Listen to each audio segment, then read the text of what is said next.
아버지 유서. 지우의 엄마는 작지만 늘 손님들로 붐비는 돼지순 대국밥집을 운영했습니다. 좁은 점포였지만 그녀의 손맛은 동네에서 소문이 나서 여행객들까지 일부러 찾아올 정도였지요. 평생을 아끼고 절약하면서도 남들에게는 인심을 크게 베풀었습니다. 늘 새벽같이 일어나 국물을 끓이고 김치며 반찬들을 정성껏 준비하며 하루를 시작하던 엄마의 손길은 가게를 지탱하는 힘이었습니다. 지우는 어려서부터 그런 엄마의 모습을 당연하게 보며 자랐습니다. 하지만 엄마 일을 돕는 데에는 거의 손을 보태지 않았습니다.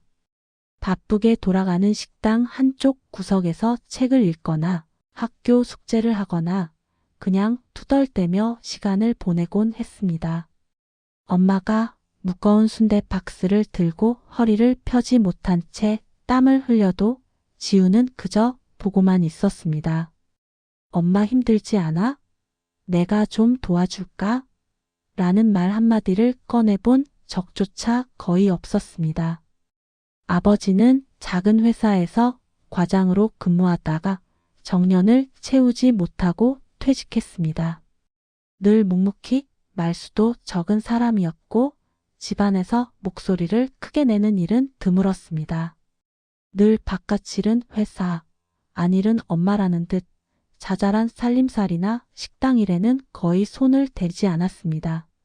지우 눈에는 아버지가 무능해 보였고 엄마와 대비되어 더 못마땅했습니다. 엄마는 저렇게 고생하는데 아빠는 늘 조용히 숟가락만 얹는 것 같아. 그런 생각이 마음에 자리 잡으면서 아버지에 대한 미움은 자라나기 시작했습니다.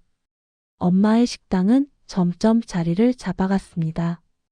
여행객들이 몰리면서 매출도 늘어났고 엄마는 은행에 적금도 부었습니다. 작은 집 한 채와 식당 건물 그리고 은행 통장. 엄마는 지우에게 늘 말했습니다. 지우야, 내 미래는 내가 지켜줄게. 열심히 살면 길은 열리게 되어 있어. 그 목소리에는 늘 지친 기색이 묻어 있었지만 따뜻했습니다. 그러던 어느 날 엄마가 식당 재료를 사러 나갔다가 교통사고로 갑자기 세상을 떠났습니다. 연락을 받은 순간 지우는 믿을 수 없었습니다. 식당에 남아있던 따끈한 국물 냄새, 엄마가 흘리다 만 앞치마, 그리고 늘 켜져 있던 가스레인지 위의 냄비가 그대로 남아있었기에 더더욱 현실 같지 않았습니다. 하지만 장래는 현실이었고 엄마는 돌아오지 않았습니다. 엄마가 떠난 뒤 집안의 공기는 완전히 달라졌습니다. 엄마가 있던 자리, 식탁 맞은편, 빈 의자, 가게 안에 늘 맴돌던 웃음소리. 모든 것이 지우의 가슴을 파고들었습니다. 그런데 이상하게도 그 그리움은 곧 아버지에 대한 원망으로 변했습니다. 엄마를 힘들게만 했던 아버지, 엄마가 죽자마자 더 외출을 자주 하며 집에 잘 들어오지 않는 아버지. 심지어 3박 4일씩 집을 비우는 일까지 생기자 지우의 분노는 더욱 커졌습니다. 엄마 힘들게만 하고 이제 엄마 없으니까 밖으로만 떠도는 거야? 대체 무슨 아빠야? 마음속에 억눌려 있던 불만이 폭발했습니다. 지우는 아버지에게 대놓고 막말을 퍼부었고 아버지를 향한 태도는 점점 더 날카로워졌습니다. 하지만 아버지는 늘 묵묵했습니다. 아무리 지우가 소리를 지르고 매정한 말을 쏟아내도 반박하거나 화를 내지 않았습니다. 그저 잠시 고개를 떨군 채 한숨처럼 작은 미소를 지을 뿐이었습니다. 그 무표정에 가까운 태도가 오히려 지우를 더 화나게 했습니다. 그러던 어느 날 아버지가 한 여자를 집으로 데리고 들어왔습니다. 그리고 지우에게 말했습니다. 지우야, 앞으로는 이분을 엄마라고 불러야겠다. 그 순간 지우는 피가 거꾸로 솟는 듯 했지요. 뭐라고요? 엄마라고요? 아빠, 정말 어떻게 그럴 수 있어요? 엄마 돌아가신 지 얼마나 됐다고 벌써 다른 여자를 데려와요? 아빠, 엄마 모아둔 돈 보고 온 여자잖아요. 뻔하잖아요. 돈에 눈이 멀어서 온 여자라고요. 지우는 얼굴이 붉게 달아올라 고래고래 소리를 질렀습니다. 눈앞의 여인을 향해 당신 같은 사람은 우리 집에 발도 들이지 마. 엄마 자리에 앉을 자격 없어. 내 아빠 재산만 노리는 거잖아. 험하고 모질게 내뱉었습니다. 여인의 얼굴은 순간 굳어졌고 두 눈에 눈물이 차올랐습니다. 하지만 지우는 아랑곳하지 않았습니다. 결국 그 여인은 상처받은 얼굴로 문 밖을 나서야 했습니다. 아버지와 지우의 싸움은 거기서 끝이 아니었습니다. 지우야, 내가 모르는 게 있어. 아버지가 힘겹게 한마디 했을 때 지우는 막아섰습니다. 됐어요. 아빠는 늘 변명만 하고 난 이제 아빠도 싫어요. 엄마도 없는데 아빠마저 이럴 거면 난 혼자 살 거예요. 그렇게 지우의 방 문은 닫혀버렸습니다. 며칠 뒤 지우는 모르는 번호로 걸려온 전화를 받게 됩니다. 평소 같았으면 스팸 전화라며 받지 않았을지도 모릅니다. 잠시 망설이다가 통화 버튼을 눌렀을 때 들려온 목소리는 다급했습니다. 가족분 되시죠? 김영수 환자분 가족 맞으세요? 환자분 상태가 위중하십니다. 지금 바로 병원으로 오셔야 합니다. 지우의 손에서 휴대폰이 덜덜 떨렸습니다. 아버지요? 아빠가 위중하다고요? 귀에서 피가 빠져나가는 듯 세상이 쿵 내려앉는 소리가 들렸습니다. 그렇게 지우의 발걸음은 곧장 병원으로 향했습니다. 병원 응급실 문을 열고 들어서는 순간 지우는 눈앞이 흐려졌습니다. 하얀 시트 위에 누워있는 아버지는 산소호흡기를 단 채 예전보다 훨씬 말라버린 모습이었습니다. 눈가에 주름이 깊게 패였고 창백한 피부 위로 작은 땀방울이 맺혀 있었습니다. 지우는 순간 숨조차 제대로 쉴 수 없었습니다. 그토록 미워하고 원망하던 아버지가 지금은 세상 누구보다 연약해 보였습니다. 아, 아빠. 지우의 목소리는 떨렸습니다. 의사는 조심스럽게 말했습니다. 환자분은 이미 오래전부터 불치병을 앓고 계셨습니다. 하지만 가족에게는 알리지 않으셨습니다. 지금은 언제 심장이 멈출지 모르는 위중한 상태입니다. 짧게나마 마지막 말씀을 나누시는 게 좋겠습니다. 지우는 눈물이 앞을 가려 제대로 걸을 수도 없는 채로 아버지 옆 의자에 앉았습니다. 떨리는 손으로 아버지의 손을 잡자 그 손은 차갑고도 거칠었습니다. 한평생 노동과 성실 속에서 다져진 손이었지만 이제는 힘이 빠져 종잇장처럼 얇아진 느낌이었습니다. 아버지가 천천히 눈을 떴습니다. 호흡기 때문에 목소리가 제대로 나오지 않았지만 지우를 보며 힘겹게 입술을 떨었습니다. 지우야. 그 한마디에 지우의 가슴은 무너져 내렸습니다. 아빠, 저예요. 지우예요. 아빠, 말하지 마세요. 힘드실 텐데. 하지만 아버지는 애써 목소리를 내려고 했습니다. 숨이 가빠 몇 번이나 말이 끊겼지만 그는 끝내 이어갔습니다. 미안하다, 지우야. 너한테 늘 미안했다. 지우는 고개를 저었습니다. 아니에요, 아빠. 제가 잘못했어요. 엄마 떠나고 나서 제가 너무 아빠 원망만 했어요. 아빠한테 모질게 군 거 후회돼요. 정말 후회돼요. 아버지의 눈가에 눈물이 고였습니다. 그는 말하려 했지만 기계음만 요란하게 울렸습니다. 숨이 막혀 들어오지 않는 듯 입술이 파르르 떨렸습니다. 그럼에도 그는 지우의 손을 꼭 쥐었습니다. 그것만으로도 충분히 말이 전해졌습니다. 지우는 목이 메어 떨리는 소리로 말했습니다. 아빠, 제가 아빠한테 했던 말들 다 거짓말이었어요. 사실은 아빠를 좋아했어요. 그냥 엄마 힘든 거 보는 게 너무 싫어서 아빠한테 화풀이 했을 뿐이에요. 아빠, 제 말 들리세요? 아빠, 제발. 하지만 아버지는 대답하지 못했습니다. 눈가에서 눈물만 주르륵 흘러내렸습니다. 그것이 아버지의 마지막 대답이었습니다. 얼마 지나지 않아 아버지의 심전도 모니터에서 삐 하는 길고 날카로운 소리가 울려 퍼졌습니다. 의사와 간호사들이 달려왔지만 이미 돌이킬 수 없는 순간이었습니다. 지우는 아버지의 가슴에 매달려 오열했습니다. 세상에 홀로 남겨지는 기분, 엄마를 잃은 상처, 위에 아버지까지 떠나보내야 하는 절망이 지우의 온몸을 휘감았습니다. 장례가 끝난 후 집에는 정막만이 흘렀습니다. 아버지가 남긴 낡은 책상 위에서 지우는 두툼한 봉투 하나를 발견했습니다. 봉투 겉면에는 서툰 글씨로 이렇게 적혀 있었습니다. 지우에게, 사랑하는 딸에게 남기는 아버지의 마지막 이야기. 지우는 봉투를 열며 온몸이 떨렸습니다. 그 속에는 아버지의 진심이 담긴 유서가 있었습니다. 지우는 봉투를 여는 손이 떨렸습니다.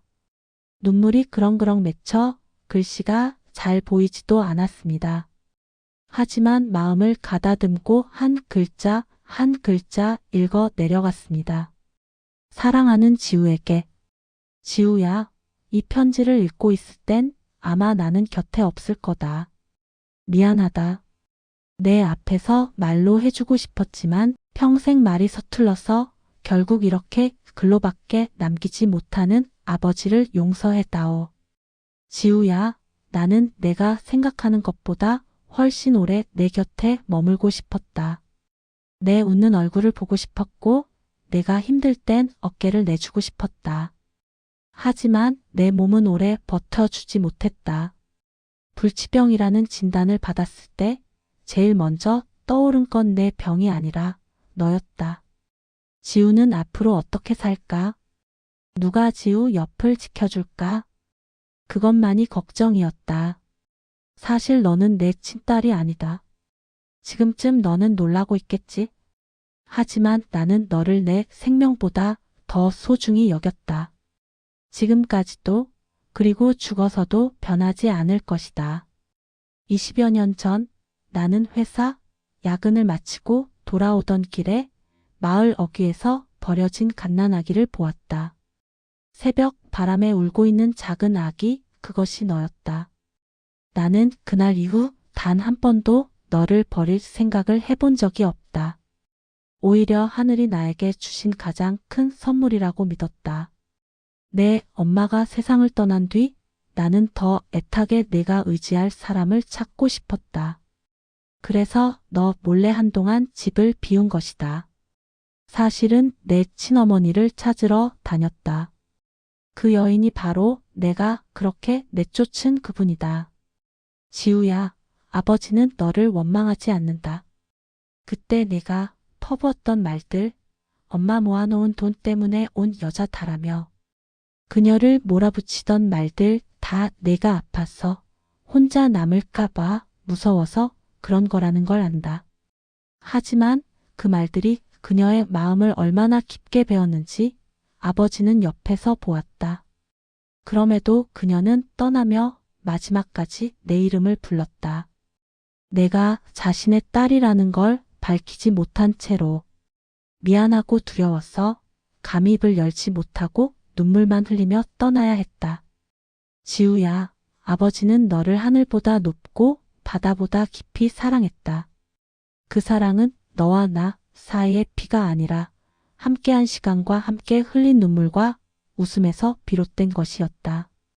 내가 힘들 때마다 괜히 못 본 척한 것도, 내가 화내며 던진 말을 묵묵히 듣기만 했던 것도 사실은 너를 미워해서가 아니라 내가 내 곁에서 마음껏 쏟아낼 수 있는 존재가 되고 싶어서였다.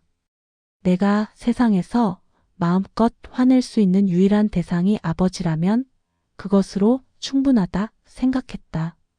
부디 너를 미워하지 말아라. 너의 친엄마도 내 자신도. 그녀는 용기가 부족했을 뿐이다. 하지만 사랑이 없었던 건 아니다. 언젠가 내가 마음을 열고 그녀도 용기를 낸다면 너희 둘은 다시 이어질 수 있지 않을까? 아버지는 그것만을 바란다. 지우야, 아버지는 끝까지 너의 편이었다. 너는 내 자랑이었고, 내 기쁨이었고, 내 삶의 이유였다. 내가 내 딸이라는 사실 하나만으로 나는 충분히 행복했다. 그걸 꼭 기억해다오. 사랑한다, 지우야. 너의 아버지 김영숙. 편지를 읽어 내려가던 지우의 손은 떨렸습니다. 눈물이 종이를 적셔 글씨가 번져갔습니다. 억장이 무너진다는 말이 바로 이 순간을 두고 하는 말 같았습니다. 아버지가 숨을 거두기 전 그렇게 지독하게 미워했던 그 순간들, 쏟아냈던 모진 말들이 바늘처럼 가슴에 박혔습니다. 더욱 가슴을 찢는 건 그 여인이 바로 자신의 친엄마였다는 사실이었습니다. 자신이 던진 말들이 사실은 엄마의 가슴에 꽂혔다는 것을 이제야 알게 되었습니다. 아버지는 병든 몸을 이끌고도 몇 년간 친엄마를 찾아다녔습니다. 지우가 세상에 홀로 남겨지지 않도록 엄마 곁에 설 수 있도록.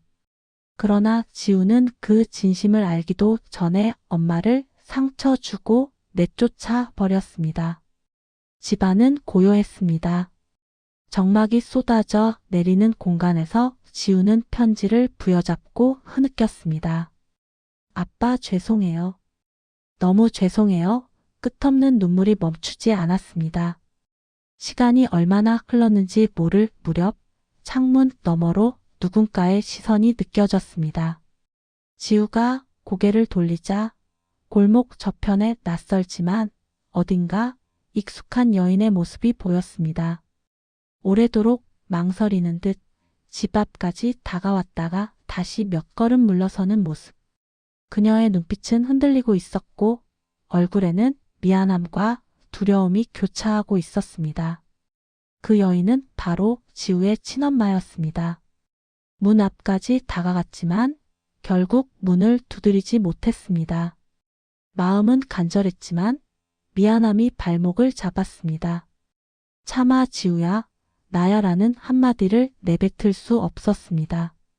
그래서 멀리서 창문을 올려다보며 눈물만 흘렸습니다. 지우는 창문 뒤에서 흐릿한 시야로 그 여인을 바라보았습니다. 목이 메어 소리를 낼 수 없었고 손을 뻗으려 해도 몸이 움직이지 않았습니다. 서로의 시선이 스쳤는지조차 알 수 없었지만 두 사람의 마음은 같은 고통과 같은 그리움 속에서 이어져 있었습니다. 이야기는 여기서 멈춥니다. 문은 열리지 않았고 발걸음도 떼어지지 않았습니다. 딸은 창문 뒤에서 눈물로 가득한 시선을 보냈고 엄마는 거리에서 망설이며 그 집을 바라보고 있었습니다. 두 사람의 시선이 닿았는지는 모르지만 두 사람의 마음은 닿지 못한 채 같은 고통과 피로만 이어지고 있었습니다. 여러분이라면 그 엄마의 자리에 서 있다면 용기를 내어 문을 두드리겠습니까? 아니면 미안함과 두려움에 발걸음을 돌리겠습니까? 그리고 여러분이 지우라면 창문을 열고 그 여인을 엄마라고 부를 수 있겠습니까? 아니면 평생 다친 마음으로 살아가겠습니까? 가족이란 무엇일까요? 피를 나눈 인연일까요? 아니면 함께한 시간과 마음일까요? 여러분의 생각을 댓글로 달아주세요. 감사합니다.